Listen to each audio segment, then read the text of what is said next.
Ako guys, nagkagawa. Kasi yung mga kasama ko dito na kumakain, tahimik. For today's video, may kaunting salo-salo nga dito sa bahay dahil first death anniversary ng tatay ko. Kaya naghanda kami ng kaunting pagkain para pagsalu-saluhan naming magkakapatid. So, inihaw na bangus at saka tilapia at may pusit pa. Yo, ho, ho, ho. Oh lala, yummy yan. Luto na ang ating pansit. Ayan, so ako nagluto niyan. Prito din ako ng tokwa at gagawa tayo ng tokwa sisig mamaya. At naluto na nga lahat ng pagkain na aming hinanda. May pansit, may lechong manok, may tokwa sisig. Siyempre ako may gawa niyan. Siguradong masarap at may inihaw na pusit. Yan, may tilapia at bangos na inihaw. At siyempre hindi mawawala ang kanin. Kaya wag na nating patagalin pa. Kain na tayo. Ito na yung inihaw na pusit. At tatanggalan natin ang kuwan. May laman to eh. Tanggalan natin ang mga toothpick.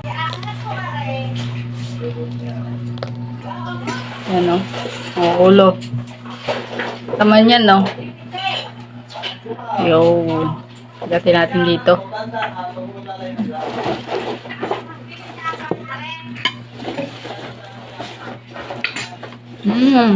Harap.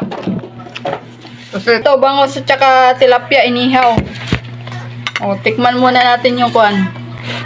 Yung tilapia. Sausaw natin sa toyo mansi.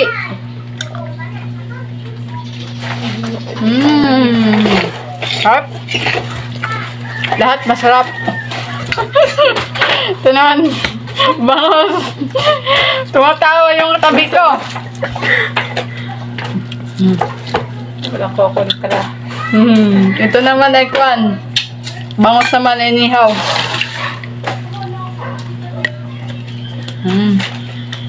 Mas gusto ko pa yung kwan. Inihaw na kwan. Na tilapia. Kaysa sa inihaw na bangos. Mananam yung tilapia ay. Ito naman yung tokwa sisig. Yung mga kasama ko dito nagre-reklamo na. Vlogger tayo eh. Film vlogger tayo eh. Tokwa sisig. Ako nagluto nito. Siyempre, masarap yan. At ang huli nating titikman, ang pansit.